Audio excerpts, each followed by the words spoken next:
This is episode 141 with Rachel Breton. You're tuned in to Forever Athlete Radio, where together we go far. I'm your host, Corey Camp, former Division I swimmer, Forever Athlete founder, and your personal flow coach, helping you optimize your life one conversation at a time. Today's guest on the show is Rachel Breton, a sports psychologist, MLS videographer, professional soccer player, and really true master of all trades. Through her work, she shows us what it truly means to be the best version of yourself every single day, daily. That is a true Forever Athlete approach to life, isn't it? And it's no wonder that Rachel and I are actually working together on an upcoming book project that will be published in just a few short months here, titled Forever Athlete: How to Tap into Your True Identity Daily. But you don't have to wait. We're going to really dive into that conversation here today. She shares what she's really done to find meaning in her life beyond the pitch and live into her best self, what that actually means. It's a powerful one. We discuss everything from Whoop trends to really her sports psych background and how she got into that practice of her life. If you're curious to learn more about the book project, Whoop, or really anything else going on in this world, remember, you can text into 301-747-0718 and we got you with everything you need. A quick reminder that you can also call in and text in any questions you might have via that same number if you want them answered on the show. Again, that is 301-747-0718. So let's rock and roll with Rachel.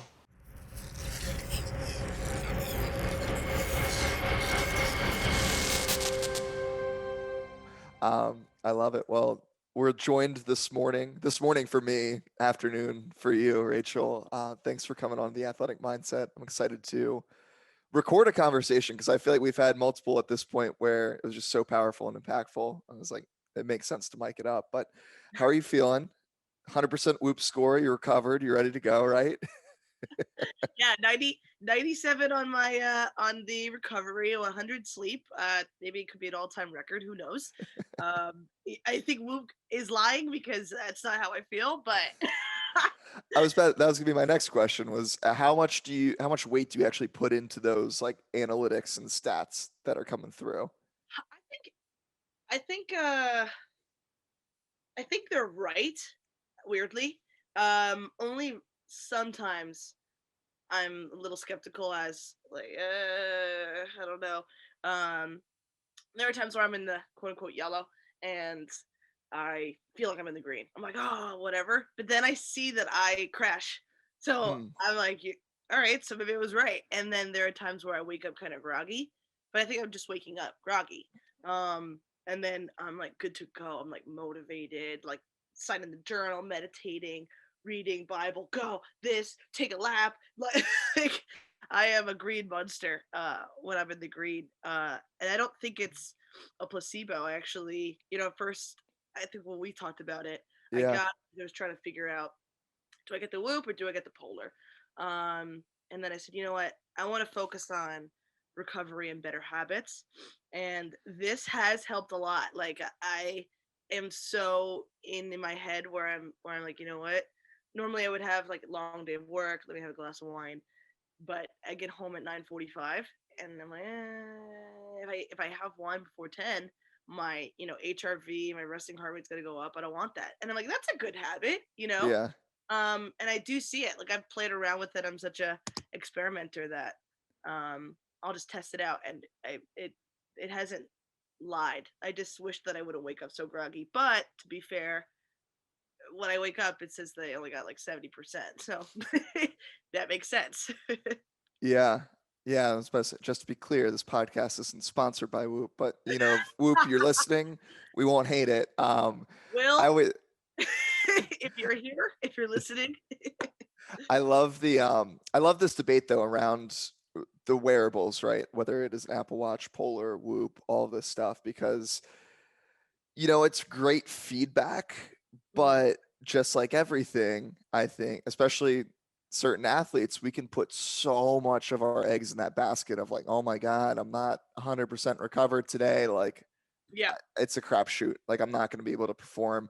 How Yeah. have you been able to navigate your relationship with the metrics, the data, with still showing up like how you quote unquote have to, but then also listening to the data in the sense of, okay, well, maybe I should take it a little bit easier.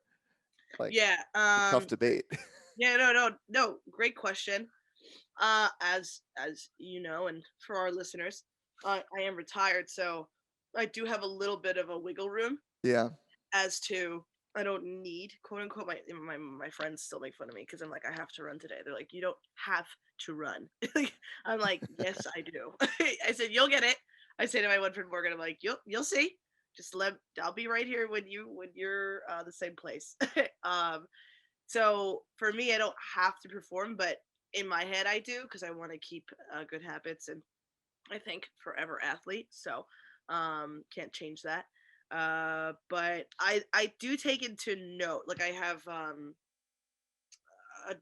a program and it's all Hmm. based off of recovery instead of based off of strain, which I think is huge because I used to go back to go no matter what. Like I could be hungover, go full, max like I never was, or I could just have when I was playing a game day and then the next day right into it, or a hard practice and then right into it. And what I've come to realize is that it's not healthy. Mm. It's not withstandable, and I am interested to see if I wore this earlier when I was doing the morning pickup sessions and then the speed agility training sessions or strength and conditioning, then coach and do group sessions with clients until late at night. Like that's a lot of wear and tear on the body, and I think it's what has happened with me is that I've taken to notice that I do need to recover and I do Mm. need to take care of my body. Like we are on our feet so much. I know you're a swimmer, so not as much. But for our non-fishes over here, we are on our feet a lot, and I'm seeing the pain that I have. Like I can feel it straight shooting up to my back. And so, is that foam rolling? Is it rolling the ball? Is it getting the hypervolt and breaking up the lactic acid? Then taking to notice sleep. Um, and then when I look at the strain or the workout and it Hmm. says, hey, you've reached your goal, I actually take that into mind and I might go maybe a little extra. But if I have a long jam packed day where I know I'm going to be animated at work, coaching and stuff, then I shut it down because that does count. Hmm. Um, so it's helped change my mindset for sure. And I'm not gaining weight. I'm actually just staying the same or getting a little more shredded. So it's not wrong. And I do feel better. So that's what my system is now. I love that. Do you think if you had this kind of wearable technology and tracking available during your peak playing days, do you think it would have helped, or do you think it might have gotten in your head a little bit? I think both. I think it Okay. would have definitely helped. I think I'm a little more mature now where I'm like, hey, I can just shut it down. I used to think when I was younger at my peak days, that it was like, no, go. Like do it or don't do. There's no try. Like, all Yoda. you know, um, like just like go in. And I used to think like, I used to say stuff like um soft is for pillows, not people. Like I just say these things and I'm like, yeah, okay, but that's so extreme at times. So I think I think I don't know. I think maybe it would have gotten in my head, but I think also maybe I would have kept playing, wouldn't feel like my L4, L5 the way that I do every morning. Yeah. Because it was always about, maximal effort. And it's a tough balance because I do think that we are limitless. Hmm. Um, so why not push? But it's a tough, you oscillate between the two of, yeah, we're not limitless, but it's all about pacing, right? If you're going for miles, like it's not about maxing out every time, it's just about consistency and breathing and rest. Same thing in soccer, like it's the same kind of training. You're not trying Hmm. to max squat, which we did in college, which was stupid. But you're not trying to like max every time and max and max and max, especially while you're in season. It's about maintaining and then knowing when the when it's appropriate to, all right, we're gonna do hypertrophy, we're gonna do strength conditioning. We're going to do, weaning, or just, a little more cardio, less this. Um, so it is all about a plan, but it's about your body. That's what's Mm-hmm. key. And that's something that I didn't realize until 29, 30, which I am now. So I that's why I tell my athletes, like, stop comparing about other people. That's the Mm-hmm. social media can be great, but it could also be a doozy, because it's like, oh, well, she's out there. I see, like, my kids that I coach. Oh, well, so and so got 200 juggles. She just posted on Instagram. Like, okay, who cares? Yeah. you know, what are you doing? What are you doing to, if that's your goal, what are you doing to enhance that? Um, so that's what I've learned, and that's what this has helped me with.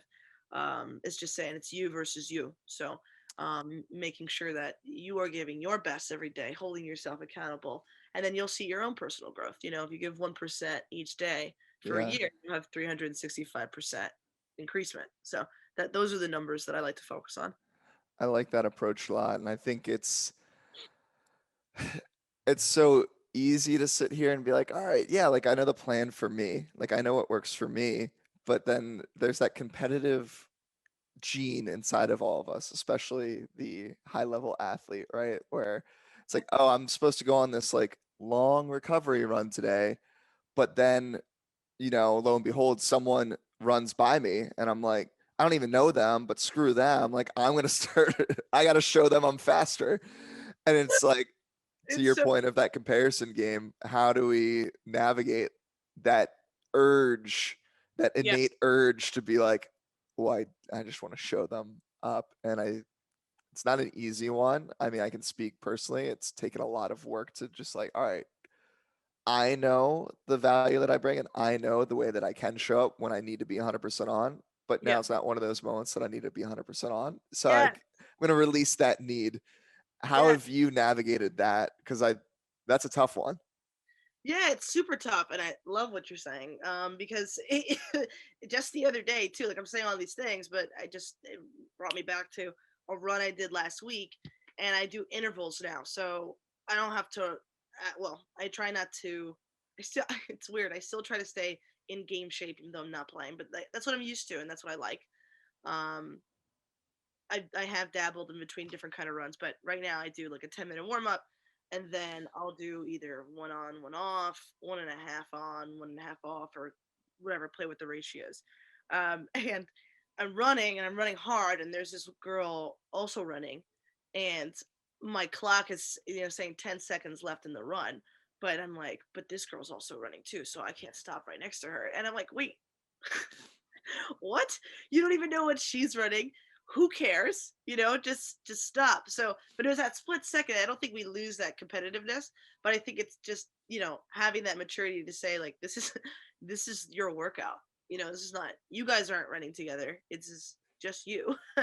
um so yeah, for me it's a matter of just sticking to the plan. Hmm. Which I think sometimes we don't know how to, because we don't ask that question.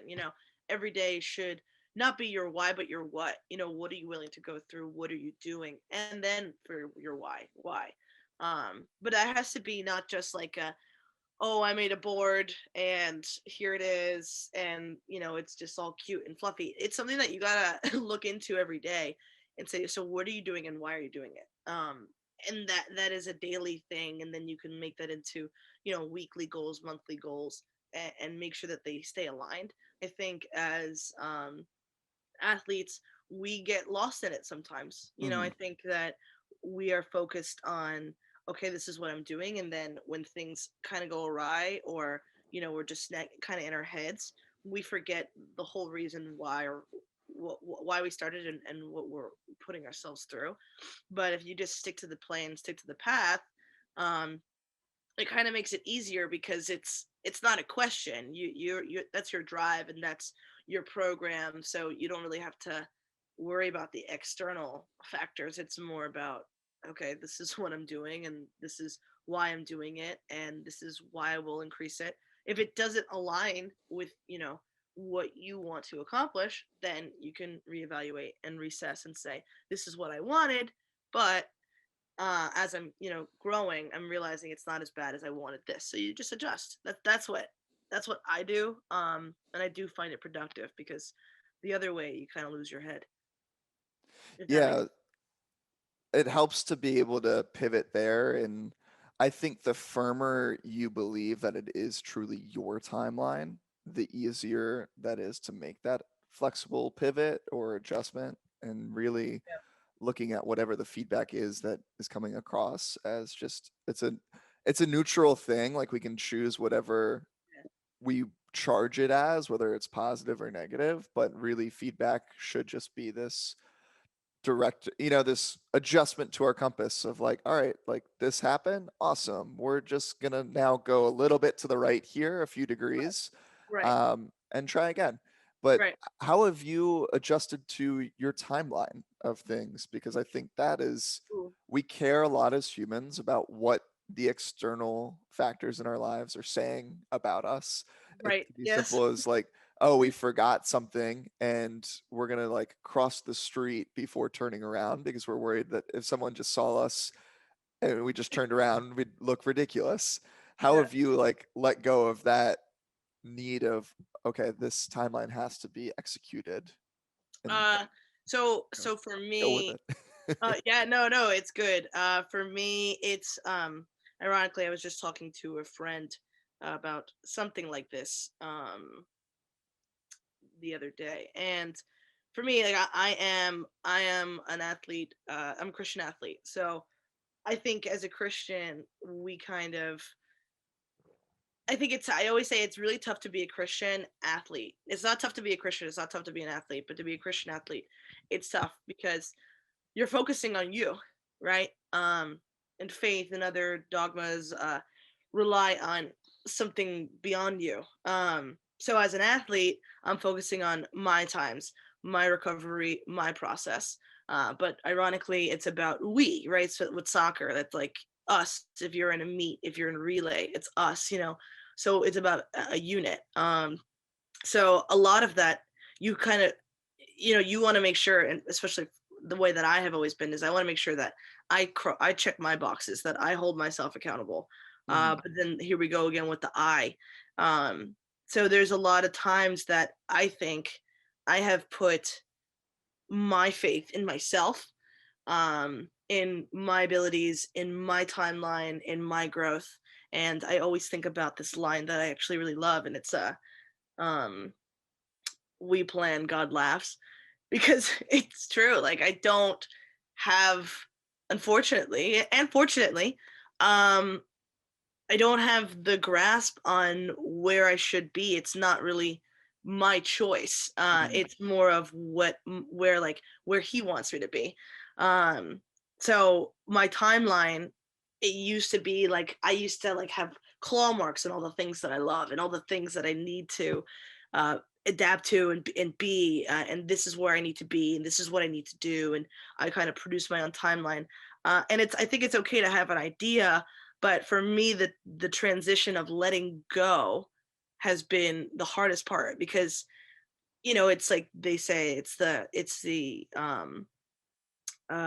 picture that you have in your head that haunts you, right? Mhm. So I pictured myself still playing. I pictured myself like having my PhD by now in sports psychology and this, but I'm not there, and it doesn't mean that I didn't accomplish it. It means that there's been a change or a shift in my timeline, and I think in life it's all about adapting, and I think life is actually improv, right? Because Mhm. you can have all these things planned up, but how many times have they like actually planned up exactly? I think that's a rare form. And I know you follow a lot of mindset materials, and there's that arrow that everyone sees, like, oh, look at that, like look at Corey, he's from here to here, but they don't see Corey with the uphill battles and the lows and the highs and the lows and the highs. You still have that same timeline and end, but the Yeah. way that it looks is completely different.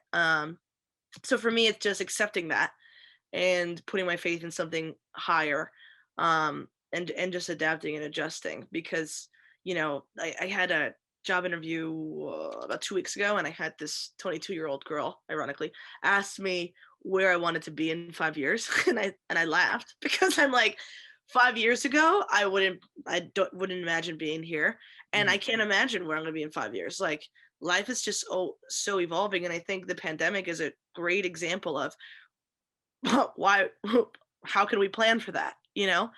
um so it's just being open minded and being able to adjust. That's what's helped me so much in my athlete career, and then just my professional career, just being open minded and just understanding that it's for good and I need to make the best out of everything.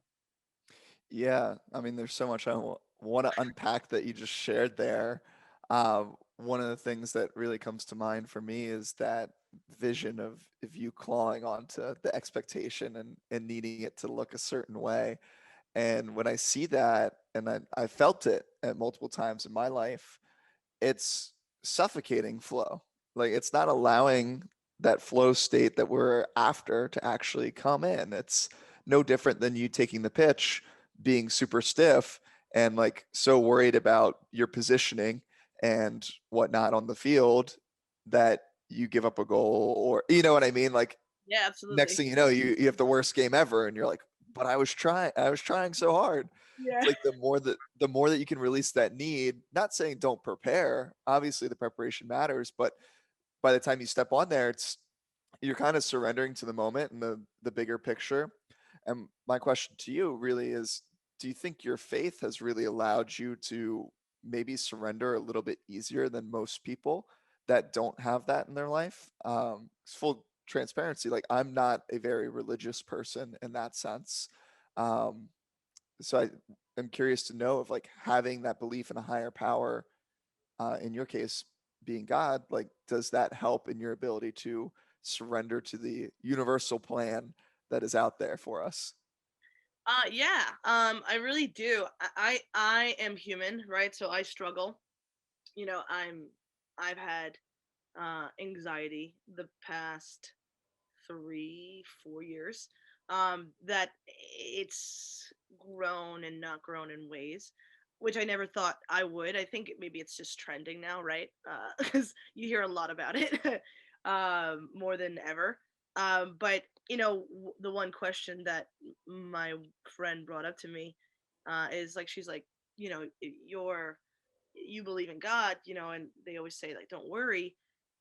So how strong is your faith if you're worrying? And I was, that was an awesome question. It's something that I had to reevaluate. Why I bring this up is that it's because I was holding on to, and at times I still do hold on to the results that I want, Hmm. the results that I imagined, the future that I am predicting, and I'm trying to be uh I was gonna say Geppetto. Geppetto is Pinocchio's guy, right? I I think so. Maybe. But either way, I'm trying to be the puppet master when I should allow myself to be more of the puppet. And I know that sounds really weird because people um are like, no, you gotta take life into your own hands. But for me, I think that that's taking life to your own hands. Like, I think that sometimes, and especially as a retired athlete, you just have to let some things go, Hmm. whether it's uh, uh, bad bad games, right? Let's just stick that way. Like things that we wanted to do in our past that we didn't do, as an athlete or not. Just like me when I was 21 to me now when I'm 30, I like cringe at that person because I'm like, oh, that was just there were some weird times, you know. But I it's not about the past, it's about right now, and it's about what I can do now to help my future. And I think what has helped me a lot of times in my playing performance, in my career, as a human, is just like chalking it up, not giving up, uh, just letting it go and trusting that there is a higher power, looking after me. Um, and that is, one is belief, but the other one is faith, and that's something that I think everyone can exercise at something. It's kind of like, and I don't know how your relationship is with your parents, but whatever my mom said, like I was like, okay, yeah, that's Bible. Like, you know, 'cause she was I never found her wrong. She was always right. And it was very frustrating. But like if she said it was gonna be okay, I was good with that. Or my dad was like reassured me. I was good with that. So I think it's kind of the same thing when you have a higher power, mine being God, is understanding like I got you. And I think just hearing that, like a me too, or I have you, or I've been there, helps you, you know, breathe a little bit easier and go on through the days. So I do think that that's totally helped me because there's a lot of things in my life that I'm like, I don't understand. Like Mm, I don't get it, but I'm understanding that the more that I do understand things, the less I also understand things because they're just chaos exists. And there are things that I'm just not going to, and that's okay. It doesn't mean that I don't have to try to be my best self, like you said, or perform or prepare. It just means that I have to just trust the process and can I flip everything for my good and what my vocation is as a person is to give back. That's mm. it. So if I can put myself in those positions, that's success for me, you know, and that's, you know, everyone has their definition of success.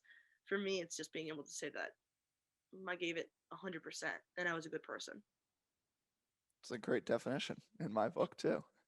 I think I think being able to have that ability to trust makes the ability to surrender that much easier. You know what I mean? And I think a lot of us, for multitude of reasons, whether it's past stories, past experiences that, have happened in our life, it makes it a little bit harder to trust. And that can be applied to everything, right? Like that could be great relationship advice. That could be great life advice. It could be the athlete, right? That's coming back from an injury. And how can they trust that their ACL is going to work for them again after it, last go out? It didn't. Yeah. Um, what would your advice be out there for someone that is in a situation that is looking to trust a little bit more, but they're just kind of a little bit lost? They're looking around and they're like, this sounds like great advice, but you don't know me. You don't know my story. Yeah. What would you say to that person? Um yeah, it's tough cuz I do have trust issues. I do. And I think I'm getting better at it, but I think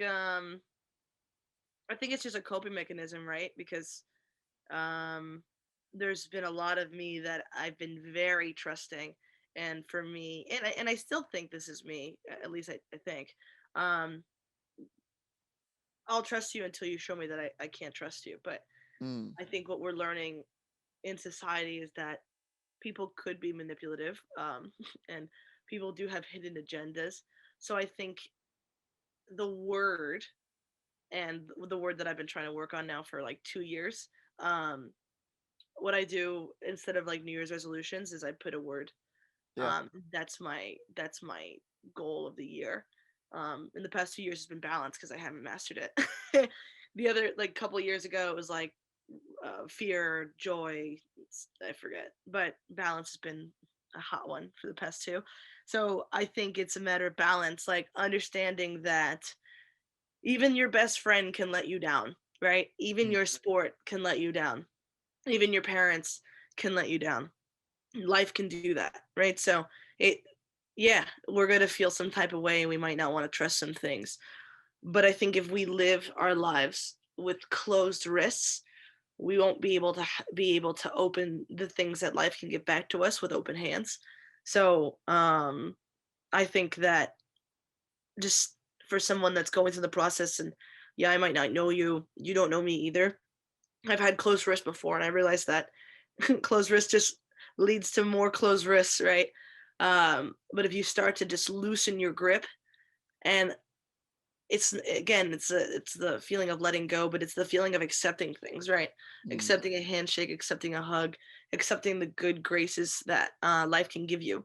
And it doesn't have to be all at once. Just like slowly start to do that, and I think life wouldn't be so hard if you could just be open minded to certain people, certain things. I think it'll relieve the tension. You know, it's just like in meditation. Like it's like I don't know. I think you said that you meditated a little bit. yeah. Um, So some of the podcasts or things they say to, relax your jaw. And it's so funny because I am meditating and I'm like eyes closed and my jaw is locked. And I'm like, wow, I don't even realize that I'm doing it, or that my hands are, clenched, or that my, like, I carry all my stress in my neck and my shoulders, that I'm like so tightened, like, and my throat is closing. It's like, wow, like subconsciously we don't know because we're just like apprehensive, like waiting, like we're waiting for battle. And one of my mom's famous lines to me is like, why not be ready to accept the good things that are coming to your life? We're in such anticipation for the bad, and to, for someone to one up us. But isn't that what we're kind of also, quote unquote, putting in the universe, right? If we're Mm, right, so why not put those good things? Why not put that, the better halves out there, and maybe we could receive that back, so that's my little advice, is just slowly loosen your grip and see how you feel. yeah, I'm a big advocate that you can only receive at the level that you're willing to give. And if you're not willing to give, then how can you ever expect to receive at the level that you want? You know what I mean? And I love what you brought up there too of the people with the hidden agendas.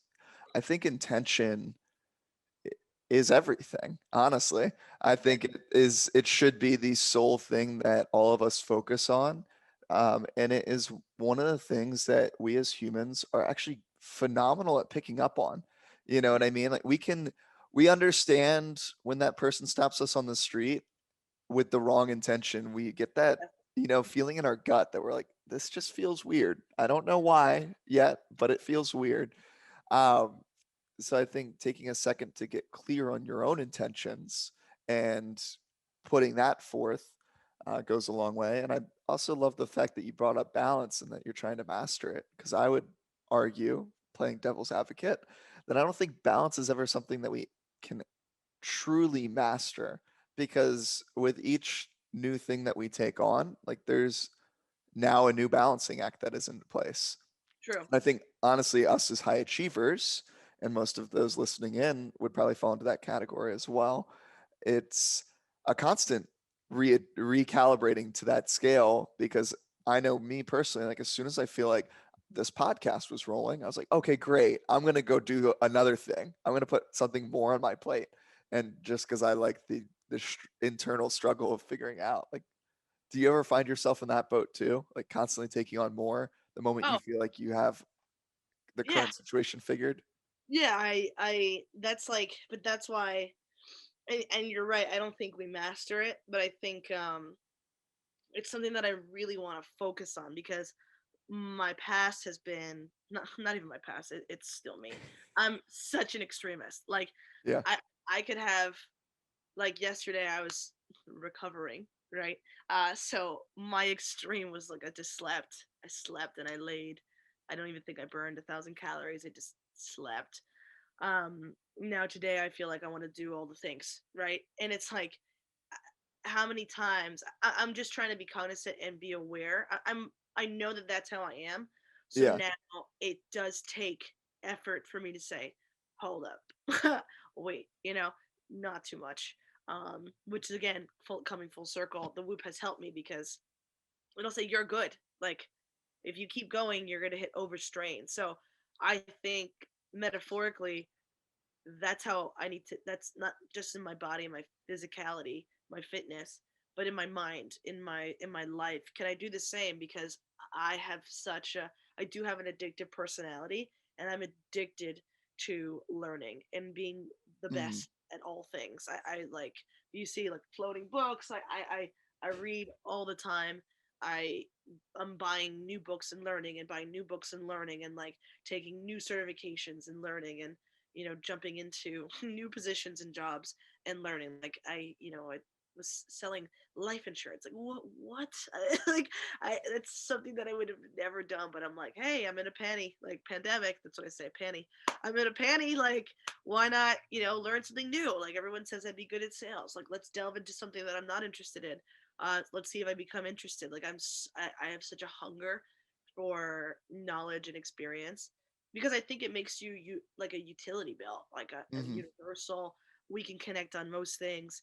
Um, It's like I'm my own party trick, and I loved that about me.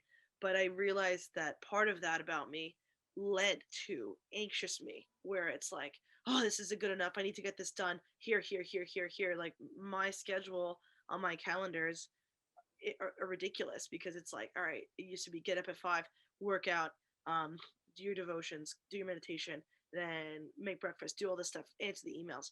It's and then I used to think I'm a superhero because by 9 I did all the things someone would do by Yeah. 3, and it's like, okay, but you don't need to do that. I mean, there are times, sure, where there's like deadlines or crunch time, but it was like every day for me was a crunch time, and it didn't have to be. So I was just sucking everything out of me, and I thought it was good. And now I'm like, that was extreme. You need to have a balance. Like, it's okay to sit down and watch a movie. It's not a waste of life. It's okay. Um, so that's changed dramatically with me. Um, and that's why I think, I have to constantly say balance, balance, balance, because I do Hmm. have that extremist personality of like more. I want more. I want more. I got to do this. Yeah, sure, yes to this, yes to this, yes to that. I was yes girl. Um, and that's why my nose matters so much to me. And that's why I need to really, really uh, hone on when it's okay to say no. Yeah. And I It's think tough. it's too understanding that sometimes saying no to someone else is really a yes to yourself. And Right. we're really good at, yeah, I fall into that category too of I want to take on more and I want to say yes and help out people around me. But Yeah. I also need to understand like I can't do that if I'm constantly saying no to me and my priorities too. Right. It's good to do it every once in a while to your point, but yeah, Yeah. when you fall into doing that as your lifestyle, you're going to lead into some problems. It's not to say that we can't do that for a few days, a few weeks, shoot, maybe even a few months if we're like really bogged down with deadlines and projects, you know what I mean? But I think to your point there of understanding and cultivating that awareness around our really just our energy levels, right? Like understanding, all right, how am I protecting those? And how am I making sure that I'm shooting for the green for bring it tie back to whoop scores, you know what I mean? Like one of the things I've really noticed, it's like I don't know if you could say the same, but love the whoop in the sense of I've been able to get in yellow or green 99% of this year so far. Wow, good I for you, think I've man. been in the red like 4 or 5 times. And I Some think it's good just around for this awareness. you. You know what I mean? But I think it starts with that awareness, right? Like understanding, Yeah. all right, what are my limits? How can I flirt with them as frequently as possible without overstepping them too often? You know Right. what I mean? And then having to really recover for 3, 4 days at a time. Right. That well, one, congrats. That's awesome. You might be. I'm gonna have to check on my Whoop team and see where you're at. You might be like a 15 million gold member. That's awesome. Um, I I uh I have been in the red. I was in the red yesterday. Perfect. And there's But nothing wrong with it though. You oh know what I no, mean? Again, it's just feedback. That's what I think. no, The cool part. absolutely. It's good. The cool thing about me is that, or well, about me, about what I'm learning with this, is I'm becoming very aware, but I already know when I'm going to be in the red. I'm not shocked. Mm. Like the days that I'm like, yeah, I overdid it today, or I had a late meal or whatever. I'm like, I know this is what's gonna happen. But again, the balance is understanding like that's gonna be okay. Like obviously, I put my body through hell today, so yeah, that's gonna be all right. I still would have done that. I had to. So now that means tomorrow's just an off day and a meditation day, or a light jog recovery day. Mm. Um, so that's been good for me. You said something. Oh, uh, so what I have understood as well as myself. And the one thing that I think everyone needs to do is to get to know themselves. Um, I think we don't. I think Mm-hmm. we can't, and it's about everyone has their different nuances and things. Like, uh, I don't know if you've ever taken the Enneagram. I've taken the Enneagram test, my Briggs Myers, love language. I just find those all interesting. Not like you could hold them as Bible, but I Yeah. think how we answer them that is interesting. And I like to retest and see if I'm still that same person or what Mm. has changed. I have been the same for most of it, but I like that because some of the wording in those things are like it helps you understand you. So, for example, my love languages are words of affirmation and physical touch.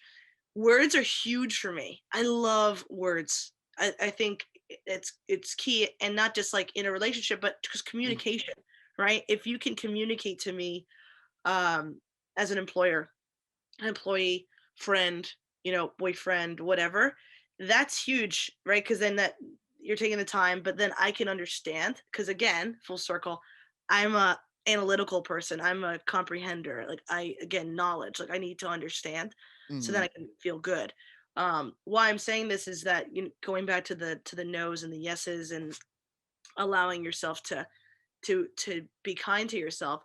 I realized that I preached a lot about loving yourself and loving others and being kind, and I was so not like that to myself. I Mm. like, and that's a really tough thing to say, because I felt that I exuded joy and love, but that was for everyone else but myself. And I think only within this year and a half, I've really taken the time to say like no, or say like I do need to push myself here, or I need to be kinder here. Mm-hmm. Um, I can hold myself accountable, but I don't have to say the things that I say. Like when I couldn't hit a time, I used to be like, you're a piece of whatever, like why didn't you do this? Like you're gonna do it, and like all in my head. And like if I'm saying that to myself, I'm allowing others to say that about me too, and then I'm putting a lot of weight on others' feedback and opinion. It, and it's an astronomical downfall for myself versus saying like, "Hey, you didn't make the time today. That's all right. Next time you got to do it." Or Mm-hmm. what can we do to adapt for you to hit those times on the regular? Um, so it's still holding yourself accountable, but still being kind to yourself. But what you said about saying no and doing that for you, I think that's huge, and I think everyone needs to just take some time to get to know them, Yeah. uh, to know themselves, because it also helps you become a better compassionate person, teammate, family member, what have you. Because a lot of times we just feel things and we don't know why. Like I'm angry. Okay, well then let's do the layering, cognitive behavior effect. Like why? Like what is really bothering you? And a lot of times it's your own feelings of like self-worth or trust or belief system or doubts. Like these are things that, like, I believe we're onions, and like we have Mm-hmm. 13 layers. Let's get to that core and figure out what those things are, because then I think that would help you with like what you're saying, like yourself. So getting in the green and yellow every day, understanding like what you can do, what you can't do, Mm-hmm. and then feeling confident to express that. Because I think what gives us apprehension is, as an athlete, letting other people down. And so we just want to like rally and go in, and it exhausts you, right? And if you can't be your best self for yourself, how can you be your best self for others? It's my little TED talk. I loved every minute of it. Again, so many things I want to unpack there. Um, One of the things when you were talking about the self-talk, I think one of the things that came to mind first is we can have high standards for ourselves, and we should.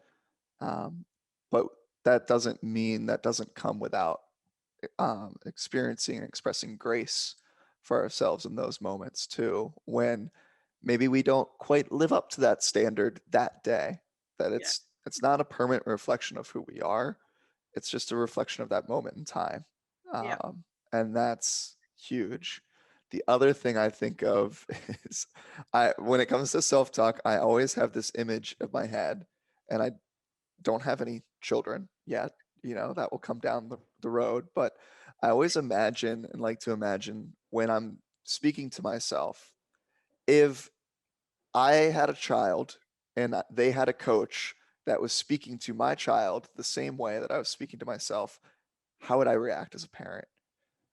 And if I can take a second to pause and analyze what kind of dialogue is going on there and be proud of like, all right, that's a good coach, then I know I'm on the right direction of how I'm speaking to myself on a day to day.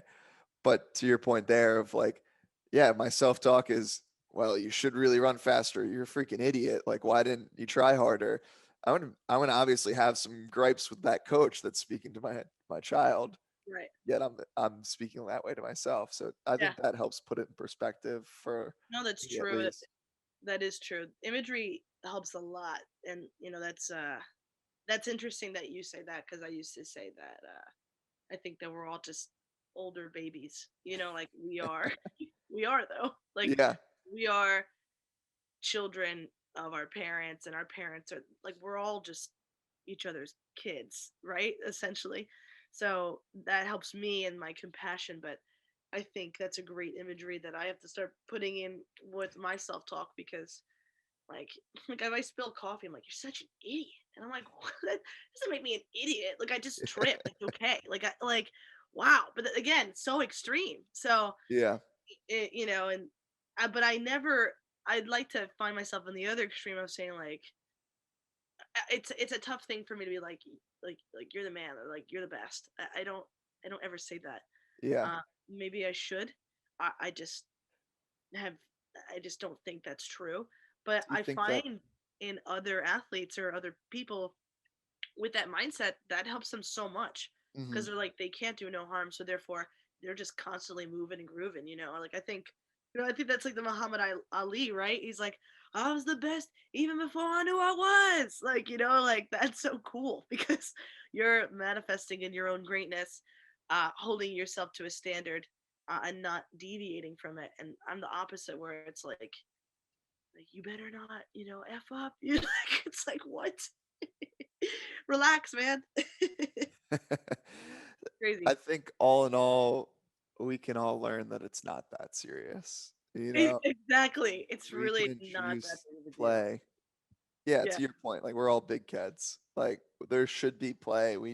And play I think is phenomenal, right? In the sense of it just gets us out of our mind for a second and Yes. like really into our body and really allows us to feel and all these things that we've been talking about.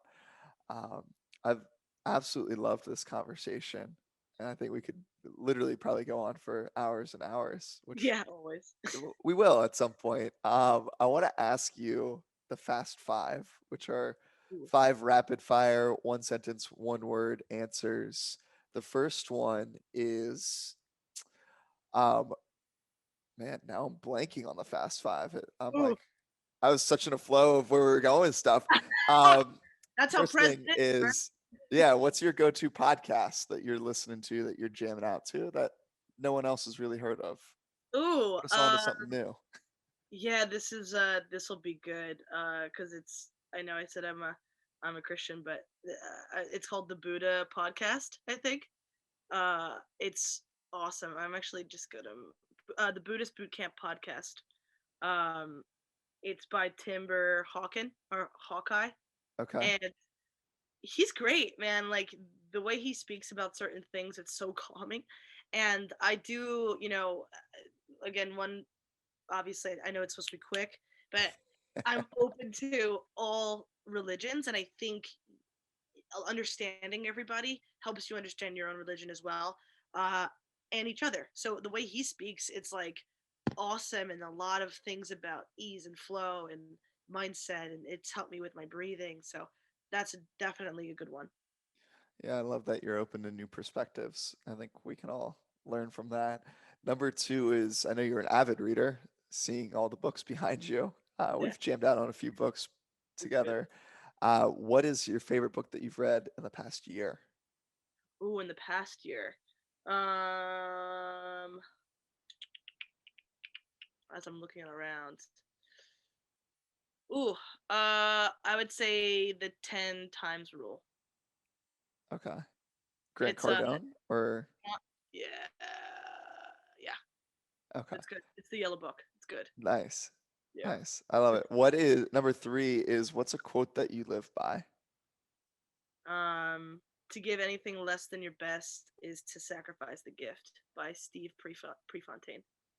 I like that a lot. Number 4 is what's something that you can't live without? Apparently, my whoop. Uh, uh, honestly, my parents. And I know that's an inevitable thing, but I love them. Nothing wrong with that. Um, Number 5, I think you already answered this, but what's your one word focus at this point in time? Balance, yeah, balance. But I'll raise it and I'll say faith. Um, because of all the things that I said, like we're in a generation right now or a society where life has brought a lot of doubt. Hmm. Um, so I'd like to have a stronger faith in my morals, my ethics, my purpose, and my why, my what. You know, I think we get a little too distracted, and as we said in the beginning, focusing on the timeline that suits us, not fitting others. In one of my media, oh no, it was a Yale class I took. It was about comparison and self awareness, and Hmm. people always say like we have unrealistic measures, and the professor was saying, why are we comparing ourselves to Beyonce? We are not Beyonce. Are you Rachel, a singer, dancer? No. So why am I, like, oh well, Beyonce's here, like why am I not there? This makes no sense, right? So I Yeah. think not having those doubts and understanding your purpose, your passion, your life, and having some faith in that. So a little balance and faith would be my 2 words. Are you saying we all can't be Beyonce? Now I'm a I'm little saying we can disappointed. be our own Beyonces. I love that. I love that. Well, Rachel, I want to take a second to just acknowledge you. Regardless of Whoop scores, the way that you show up in this world, the impact that you're making. I know this is just the beginning of a lot of really good collaboration and friendship here between us, and I'm excited to see the impact that this episode has. So I just want to acknowledge you and thank you for your time today. I appreciate you. I appreciate you. I thank you, Corey. I'm really glad that our lives have connected, and you're a good egg. So Yeah, we got to get you out here on the West Coast and vice versa. Where can those listening in find more of you? Whether it's social media, projects you're working on, all of that fun stuff. yeah, social media, Rachie Brett, RACHIEBRET on all of the platforms. Amazing. I'm always envious when people have gotten like one handle across all the platforms. It's like I was a little too late to the game. There's apparently a lot of Corey camps out there. So Yeah, yep. I just I think I definitely got into that, but I don't know a lot of people that are gonna be Rachie Brett. It's like, what is that? Some people actually think that's my name, and I'm like, that's not my name. It's I don't. I'm not like Cher. I'm not there yet. hey, just own it. You know, we'll Yeah, get you there on your timeline. yeah. Rachel, I appreciate you. I'll enjoy the rest of your Monday here. Thanks, Corey. I appreciate it. Appreciate you tuning in today with us and taking the time to listen to Rachel's wise words. I encourage you to really check out her and connect with her a little bit further. If anything she said struck a chord with you, she is truly a phenomenal life teammate to have on your team. And speaking of which, getting the most out of life is easier when you're surrounded by the right team. That's why we created the Forever Athlete Network. Head on over to foreverathletela.com to join in, or again, simply text 301-747-0718 to join the team of growing seekers who want to make the most out of their life on a daily basis. You're tuned in to Forever Athlete Radio, where together we go far. I will see you all on Monday as we continue this talk about continued growth and facing your fears. Enjoy.